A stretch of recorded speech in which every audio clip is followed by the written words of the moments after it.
ಎಲ್ರಿಗೂ ನಮಸ್ಕಾರ. So big boss ಇಂದ ಬಿಗ್ ಅಪ್ಡೇಟ್ ಬರ್ತಾ ಇದೆ, live update. So big boss season 11 so 6th position end ಆಗ್ತಿರೋವಂಥದ್ದು ಅದು ರಜತ್ ಕಿಶನ್ ಅವ್ರಿಗೆ. ಸೊ ವೈಲ್ಡ್ ಕಾರ್ಡ್ ಎಂಟ್ರಿ ಆಗಿ ಬಂದಂಥ ರಜತ್ ಅವರು ಸೊ 6ನೇ ಒಂದು ಪ್ಲೇಸ್ಗೆ ತೃಪ್ತಿ ಪಡ್ಕೊಬೇಕಾಗುತ್ತೆ. ಆಟ ಅಂತ ಬಂದಾಗ ಒಂದು ಆಟಕ್ಕೆ ಬಿಗ್ ಬಾಸ್ ಸೀಸನ್ 11ಕ್ಕೆ ಒಂದು ಹೊಸ ಕಳೆನ ತಂದು ಕೊಟ್ಟರು. 50 ದಿನಗಳಾದಮೇಲೆ ಸೀಸನ್ 11 ಶುರುವಾದಂತಹ 3 ವಾರಗಳು ಕೂಡ ಒಂದು TRPನಲ್ಲಿ ಕಿತ್ಕೊಂಡು ಹೋಯ್ತು ಅಂತ ಹೇಳ್ಬೋದು. ಅದಾದಮೇಲೆ ಜಗದೀಶ್ ಅವರು ಬಿಗ್ ಬಾಸ್ ಮನೆಯಿಂದ ಔಟ್ ಆದಮೇಲೆ ಹನುಮಂತು ಬರ್ತಾರೆ.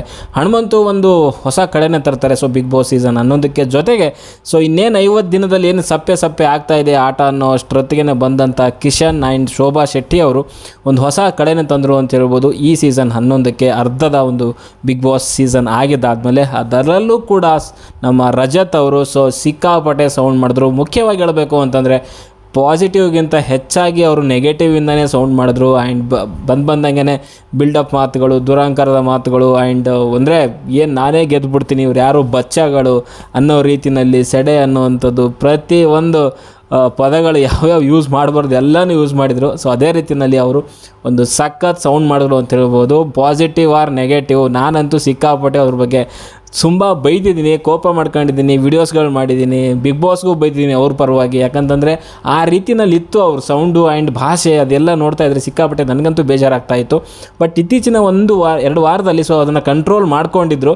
ಕಾರಣ ಏನಂತಂದರೆ ಬಿಗ್ ಬಾಸ್ ಮನೆಗೆ ಬಂದಂಥ ಅವರ ಒಂದು ಯಾರು ಫ್ಯಾಮಿಲಿಯವರಾಗಿರ್ಬೋದು ಹೇಳಿರೋದ್ರಿಂದ ಸೊ ಸ್ವಲ್ಪ ಕಂಟ್ರೋಲ್ ಮಾಡ್ಕೊಂಡಿದ್ರು. ಸೊ ಆ ಸೌಂಡ್ ಎಲ್ಲೋ ಸ್ವಲ್ಪ ಮಿಸ್ ಆಯಿತು. ಅದರಲ್ಲೂ ಮುಖ್ಯವಾಗಿ ಚೈತ್ರ ಅವರು ಎಲಿಮಿನೇಟ್ ಆದಮೇಲೆ ಸೊ ಆ ಸೌಂಡ್ ಕಾಣಿಸ್ಲಿಲ್ಲ ಅಂತಲೇ ಹೇಳ್ಬೋದು. ಸೊ ಚೈತ್ರ ಅವರು ಆ್ಯಂಡ್ ಆ ಒಂದು ಏನು ರಜತ್ ಅವರು ಇದ್ದಾರೆ ಅವರಿಬ್ಬರ ಮಧ್ಯೆ ಒಂದು ಕಿತ್ತಾಟ ಏನಿತ್ತಲ್ಲ, ಸೊ ಅದು ಒಂದು ರೀತಿಯಲ್ಲಿ ರಜತ್ಗೂ ಕೂಡ ಹೆಲ್ಪ್ ಆಯಿತು ಅಂತಲೇ ಹೇಳ್ಬೋದು.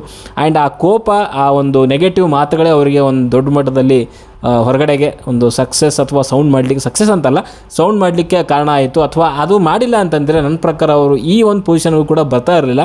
ಬಟ್ 50 ದಿನದಲ್ಲಿ ಒಂದು ಚೆನ್ನಾಗಿ ಆಡಿದ್ದಾರೆ, ಎಂಟರ್ಟೈನ್ಮೆಂಟ್ ಒಳ್ಳೆ ಕೊಡ್ತಾರೆ. ಬಟ್ ಆದರೆ ಅವ್ರು ಯೂಸ್ ಮಾಡಿದಂಥ ಪದಗಳೇ ಮೇ ಬಿ ಅವರಿಗೆ ಮುಳ್ಳಾಯಿತು ಅಂತ ನನಗನ್ಸುತ್ತೆ.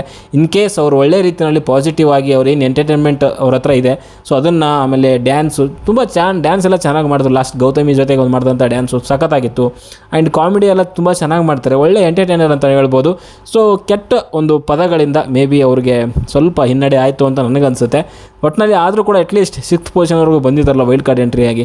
One of the best wild card entry in big boss Kannada history ಅಂತಲೇ ಹೇಳ್ಬೋದು. ಒನ್ ಆಫ್ ದಿ ಬೆಸ್ಟ್ ಅಂತ ಹೇಳ್ತಾ ಇದ್ದೀನಿ, ಇವರೇ ಬೆಸ್ಟು ಅಂತ ಹೇಳ್ತಾ ಇಲ್ಲ. ಯಾಕಂದರೆ ಹನುಮಂತ ಇನ್ನೂ ಒಳಗಡೆ ಇದ್ದಾನೆ.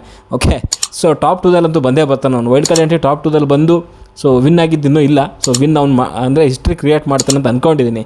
ಓಕೆ, ನೋಡೋಣ ಏನೇನಾಗುತ್ತೆ ಅಂತ. ಒಟ್ಟಿನಲ್ಲಿ ರಜತ್ ಅವರು ಎಲಿಮಿನೇಟ್ ಆಗಿದ್ದಾರೆ. ಓಕೆ, ಬಾಯ್.